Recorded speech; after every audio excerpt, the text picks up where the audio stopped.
Hello and welcome to Drive and Double Feature Podcast. I'm Nathan. I'm Ryan. And this is the podcast where we talk about 2 movies a week every Tuesday and Thursday. But before we get into today's movie, go ahead and head on over to patreon.com/driveindoublefeaturepodcast. Just for $5 a month, you can help support us. And you can get fun bonus episodes where we talk about each other's movie tastes and literally whatever you want to hear. Just let us know on Patreon and we will do an episode on it if it's movie related. But moving into today's movie, I just have to ask one question, Ryan.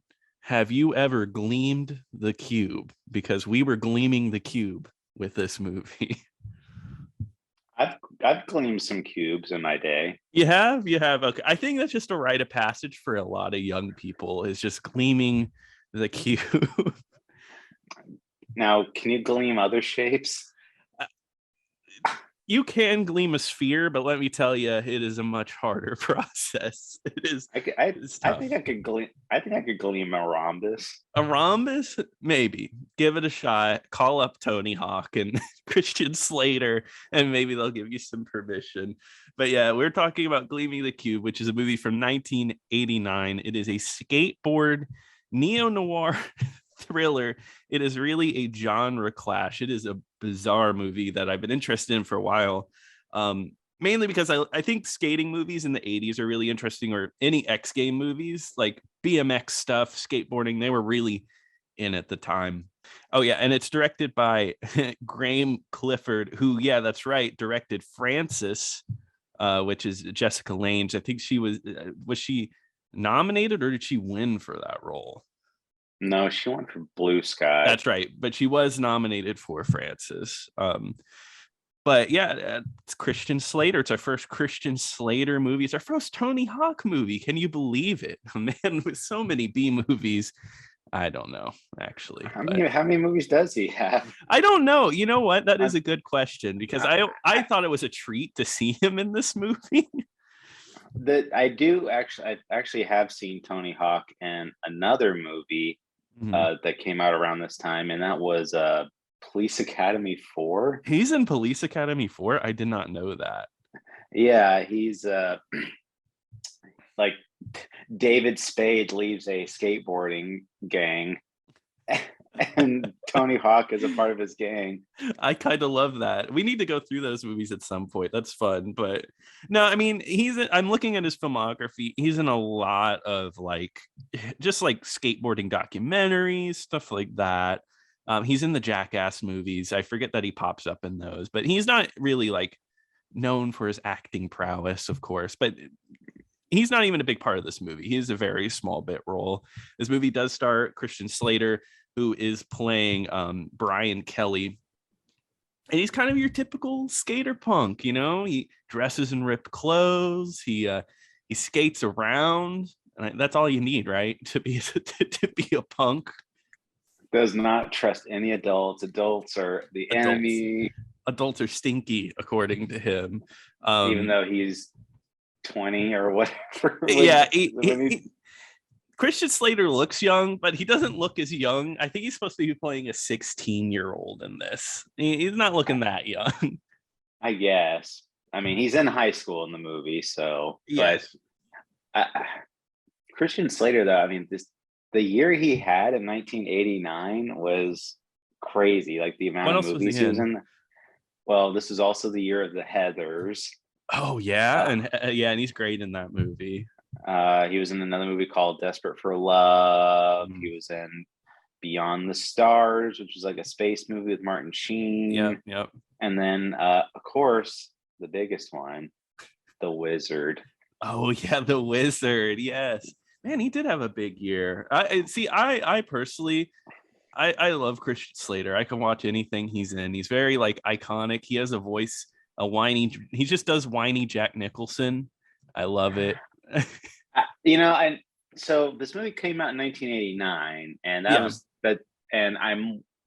I kept watching it though. I'm like, there's no way this was filmed in 1989. You don't think so?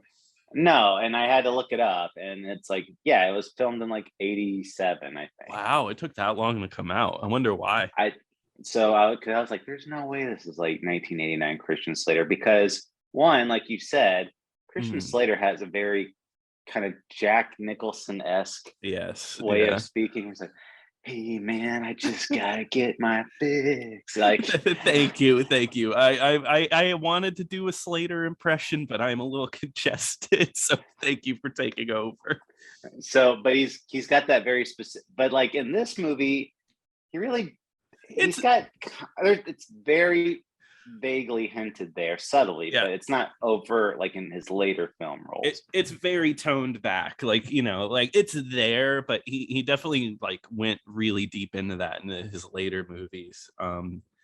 But yeah, that's interesting that it kind of sat there for a little bit. And I mean, I get it as far as like picking it up and release, because it is an odd movie, because we'll get into it a little bit later, but this ends up becoming a murder mystery detective movie that involves skateboarding in the middle of it.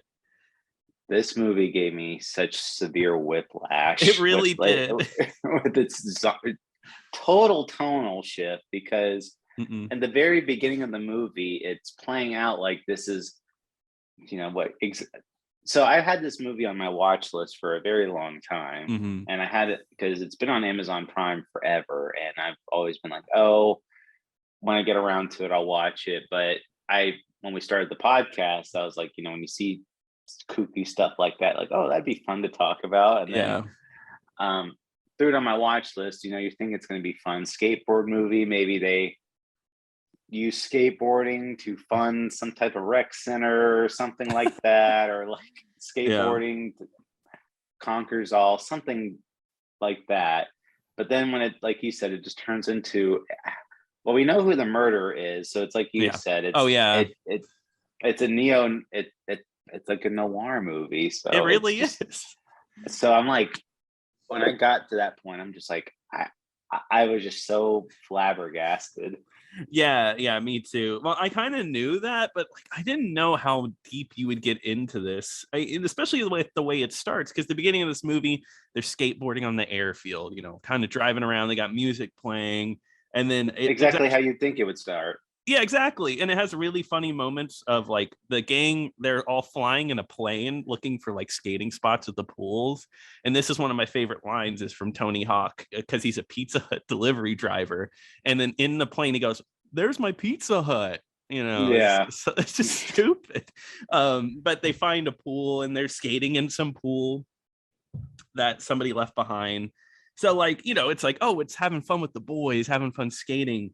But then Christian Slater has an adopted Vietnamese brother who works with a Vietnamese person in like, it's like a video rental store / medical shop.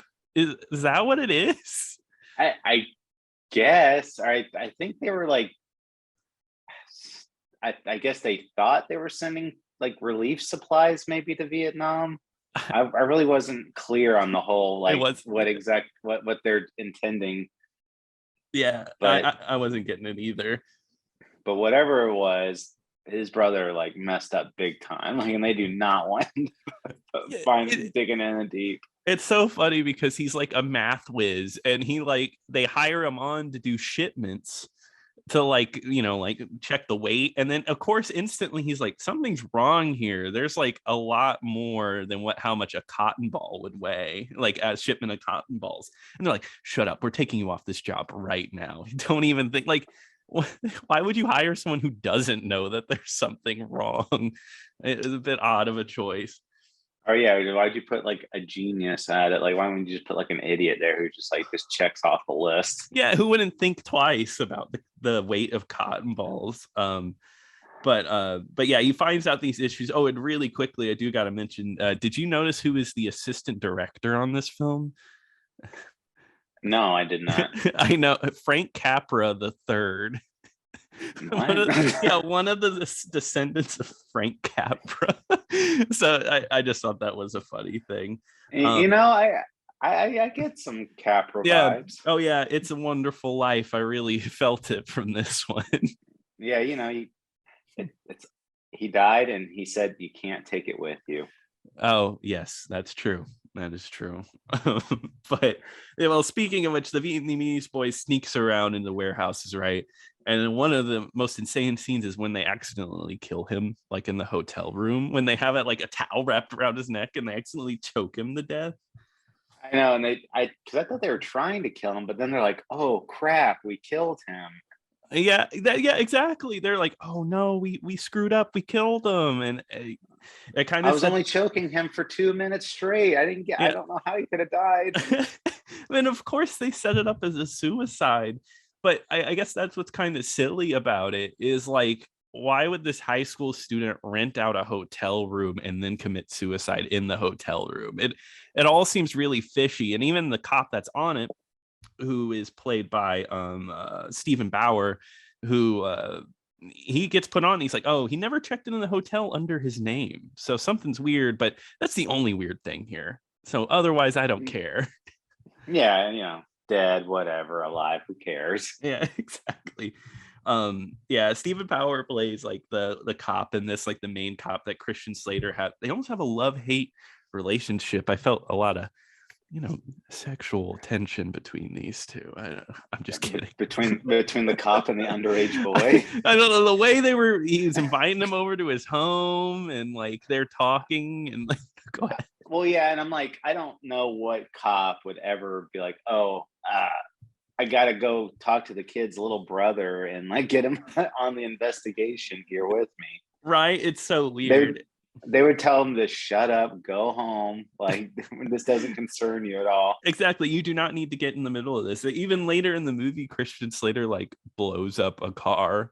Right. He like sets a whole vehicle on fire. And he's like, oh, I know you set up the fire, but I'm not going to arrest you, but you can't do that again. Okay. You know that if you did that, you'd be arrested on the spot if they knew that. You'd think that, Christian Bale is like some type of like superhero or something like that. It's like, it's not about the crime, it's about the message. Yeah, exactly. Well, it's what you misspoke and said Christian Bale, but it works in the superhero statement. So. Damn it. It all comes around. It works. Because I was thinking about Batman. Yeah, no, Christian Slater should have played Batman. That's what I'm hearing. He could have done it. Maybe like instead of Val Kilmer in 1995, I could see it. Yeah, a young Slater actually would be all right. Not that I think it would elevate the movie in any way. Even though Val Kilmer, I will say it right here, I don't think he's a bad Batman either. But he's no Michael Keaton, of course. No Clooney. He's not. Yeah, no. But everybody wishes they could be Clooney. But I will say there's a lot of skaters in this movie. I have a giant list of skaters here. But I'm not. I mean, Mike Valley, Tony Hawk, of course, the Bones Brigade, just a bunch of skaters. Some that you will know just from playing Tony Hawk video games. The lead singer of the Aquabats and the creator of Yo Gabba Gabba is in this movie as well. Yeah. I guess a little side thing. I saw an interview with Tony Hawk, and he was talking to Christian Slater. This was about 20 years after this movie came out. Just talking about this movie, Tony Hawk has 2 permanent scars because of this movie. I guess they were talking, and it sounded like a lot of injuries happened on set. So they didn't go ahead. Which is crazy.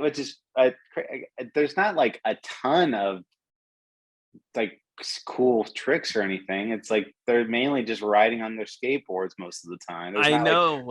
There's a couple, I guess, where like Christian Slater like skates up a car. Yeah. There's one where a skater dives under a truck or goes under a truck at one point. But no, it was kind of lame. The one that Tony Hawk got hurt from was there's a scene later in the movie where the pizza truck is driving down and skaters are skating beside it. And I guess they didn't have enough skaters. So it's a stunt driver in the Pizza Hut truck, and Tony Hawk is playing one of the extras. And I guess he just fell going down the hill and he landed like elbows forward and he got a scar on his elbow. Another skater got hit by a motorcycle during the motorcycle chase scene as well. God. Yeah. So this is another movie that just was hell to make, I'm sure. Speaking of the pizza truck. Yeah. I mean, do you ever remember a Pizza Hut delivery car looking like that? No, Pizza Hut. I was thinking that Pizza Hut cars are literally just cars with the Pizza Hut sign on top, not like right. They make you put the little like the little LED light or whatever on top of your car that says yeah. Pizza Hut. I've seen those, but this one, it was a full-on hut. They made them attach like a roof to the roof of their car. Yeah, this man, like, he decked out Pizza Hut was his forever career. Like, he was like, my car is permanently a Pizza Hut car. It's Pizza Hut red, and it has the logo on it and everything. Like where do you put that thing? Like when you're not working at Pizza Hut, like you figure if you're when you're done with your shift at Pizza Hut now or whatever, you take the little thing off your car and you stow it away. This thing is humongous. Yeah, and this guy, he's like pulling up to doctor's appointments and everything, up to his like grandma's funeral in the Pizza Hut truck is part of the go ahead. Like, what if he got fired? Yeah, right. He's like screwed. He's stuck with the Pizza Hut truck, unless it is the company vehicle, which I highly doubt it. Great. You got to take the roof off at the end of every shift. Yeah, great product placement though. Wonderful product placement. Yeah, made me want a Pizza Hut. Yeah, me too. You know, I love that. And then I guess we haven't really gotten into the mystery, but honestly, I don't know if you felt this way, but for me, I felt like the mystery was stretched to the barest minimum. I think this movie is way too long, and it's not even a long movie. Like, it feels, because the mystery literally is, it's like a government conspiracy. They're sending in drugs. That's about it. And Christian Slater takes hours of movie time to run through this. I mean, the movie itself, like the runtime is about 100 minutes. So, you know, but it feels so much longer. It does. And at a certain point, I was just getting bored, to be quite honest. Yeah, I wanted to like this movie because it's such a cool idea. Like, I really do think like the clash of different ideas, like a skateboarding neo-noir movie that has like cult classic status tied to it. And it kind of does already. But for me, I don't think I really loved it as much as I wanted to. I guess like so if they went with like that, but it didn't feel like I was in a noir, because noirs are super atmospheric, you know, they're all very much filmed a certain way, you know. I guess a more modern take on it would be something like Brick or whatever. So, it totally feels like a noir, you know, it has like the same type, but the thing is like this movie is it's filmed like every other movie, and they're not doing anything interesting. Like even the score, there's so many moments where there's just like no music, and I'm going to be immersed in this atmosphere, but I'm really not. Yeah, even something like just some 80 synth or something. Now that you point that out, yeah, there really is a lack of score. It's really like a lack of anything special. Like, you know, like it doesn't really have a style. It just looks like a movie typical of the era. You're completely right. I agree. And I could totally see how this could be somebody's cult hit. Because this is, you know, it probably just came out right around the right time. There wasn't a ton of skateboarding movies back in the 80s. So it's like, hey, well, this is our movie. We got to take it. And, you know, like you said, Tony Hawk still gets asked about this movie all the time. So yeah, Christian Slater supposedly gets asked all the time if he actually skated in this movie, which he didn't do the stunts, but he did have to learn how to skate for this movie. So and he talks about how much he hated wearing a helmet while making this movie, and I'm like, man, if you didn't know how to skate, just you got to wear a helmet. Come on. Well, he doesn't, because like his mom in the movie just like buys him some pads, and he's like, oh great, thanks, and he just doesn't ever wear them. Or he wears them at the end, I think. Yeah, it's so silly. The whole movie he's not wearing a helmet, but in the finale he's like, I'm wearing a helmet and pads now, because it could get dangerous. Yeah, and it does. He breaks through a glass pane in the last part of the movie. Oh my god. I do like, though, there is a car chase later, and there's a car gets kind of clipped by another car, Mm-hmm. and Christian Slater comes up and he's like, "Oh, hey, that wasn't a cop car. You better go follow him." And the guy's like, "All right," and then just starts driving. And then Christian Slater like grabs onto the back, and the guy looks back and he's just like, "Hey, what's going on?" And he's just like, "Huh, whatever," and just All keeps right, driving. This kid's just riding with me, I guess. Yeah. That scene is absolutely insane because there's the whole scene because his friends show up too in the Pizza Hut truck, and he has to get from this guy's car to the Pizza Hut truck, so he goes under this truck that's driving. But did you notice that the aspect ratio changes for every big stunt? I don't know if it was just the screen I was on. So my movie was like full screen, but anytime a big stunt would happen, it would go into widescreen. Like it would chop the top and bottom off. And I don't know if it was the movie or if it was just the copy I was watching. No, I mean, I do remember that, but Yeah. it's so funny. This is another like side rant, but like Yeah. how like some movies now they clearly were not made for aspect ratios of today. This is totally off, but so we talked about Twilight Zone recently, and that got me in the mood to watch more Twilight Zone. So I've been watching a lot of Twilight Zone. Okay, cool. There's one bit in one of the episodes where one of the characters is supposed to like look into the mirror and not have a reflection because the screen is so wide now that you can see his reflection. He's like, "Oh no, where's my reflection?" That's insane. Oh, that's really depressing.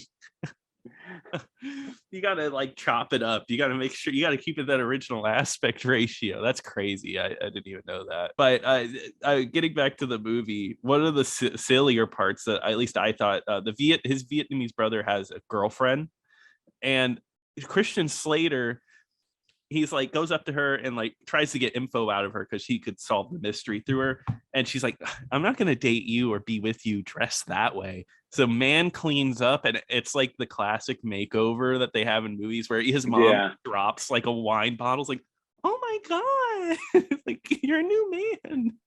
He goes from skater punk to preppy high schooler. He's got like the long button up shirts and purple khakis or whatever. Yeah, he just looks like it's fun. And everyone at school, like I think there's a gag where one of the students at school calls the police because like, "Hey, we need to get someone down here just because he's dressed differently." I thought that was goofy, but I think it's funny that him and his dead brother's girlfriend start having a relationship together. I was like, that's a little gross. That was gross to me. His brother has not even been dead that long. No. And he's already just sliding it. Because at first he does it because it turns out her dad was involved with this whole scheme. Mm-hmm. And he originally tries to go out with her because he's trying to get information out of her, because they even go on a date. Mm-hmm. And he's asking like, "So what's your dad do for a living? Oh, what about your dad?" And then she just says, "Brian, are we just going to talk about my dad all evening?" I thought that was pretty funny. Yeah, she pretty much just gets used, right? Like, well, she gets kidnapped later, and then yeah, exactly. When things get crazy. Turns out her dad gets murdered too, doesn't he? Yeah, everything falls apart. Her dad gets murdered. She gets kidnapped and is taken on a wild car chase. Her boyfriend dies too. There's a crazy scene where Christian Slater gets chased by a gang of motorcyclists later in the movie. That was more exciting. I just wanted more skateboarding, honestly, out of this movie. I just wanted more cool skateboarding stunts. That's all it needed to improve a little bit. Or it was too imbalanced. It was like the silly scenes were not silly enough, and the serious scenes were not serious enough. Yeah, exactly. It didn't know quite where it was.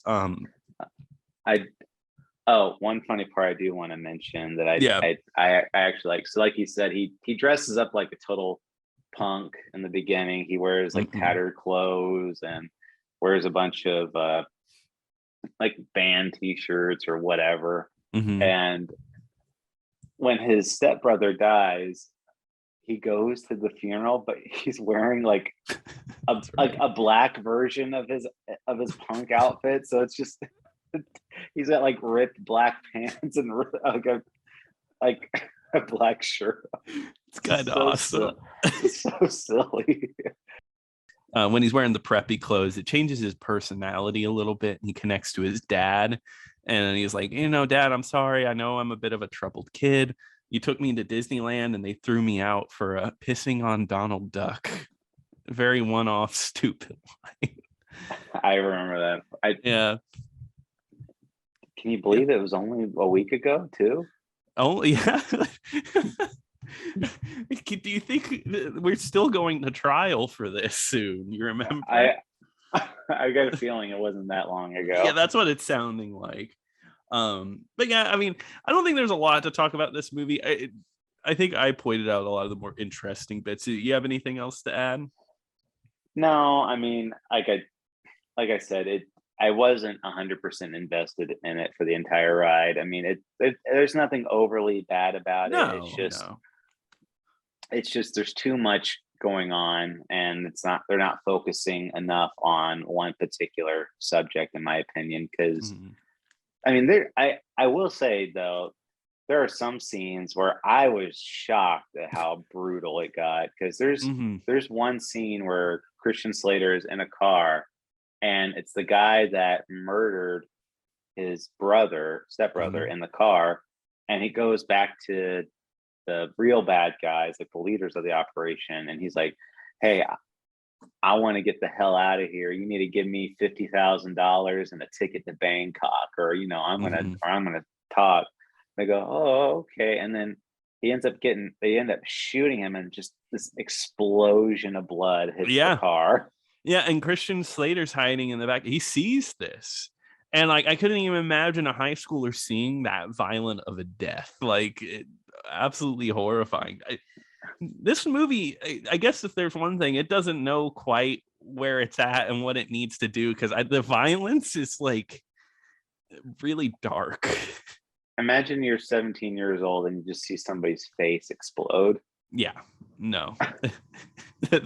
That'll ruin your whole life. And Christian Slater sees a lot more than that. So poor kid, he's gonna grow up to be Batman one day or something. Who knows? Or he might just become a disc jockey. Yeah, we'll see about that too. But yeah, I think I mirror everything that Ryan has said. It's just missed potential. I think there's more potential here, and it's just kind of missed. This one's weird as far as recommendations go. I don't recommend it, but I will say, if you hear the plot of this movie and it sounds interesting to you, why not check it out? But I think if it's don't expect too much out of it, No, and to me, there's much better performances from Christian Slater than this one. And for me, I can't recommend it. I mean, one of his other earlier movies, which I don't think we'll end up talking about, is The Name of the Rose. Is actually really good. Is a good one, which is an actual murder mystery movie, but it's set during the Middle Ages, and Sean Connery plays like an investigating monk, and Christian Slater is his assistant.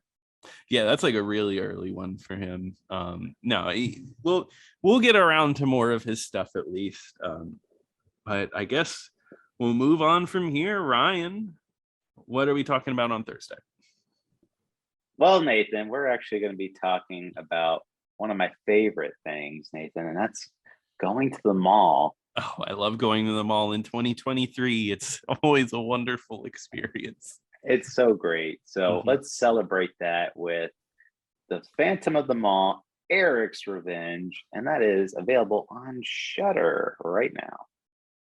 Perfect. And if you want to send us any recommendations or just tell us anything, you can email us at driveindoublefeaturepodcast@gmail.com. Also, you can tweet at us at DIDFpod. But until next time. Until next time.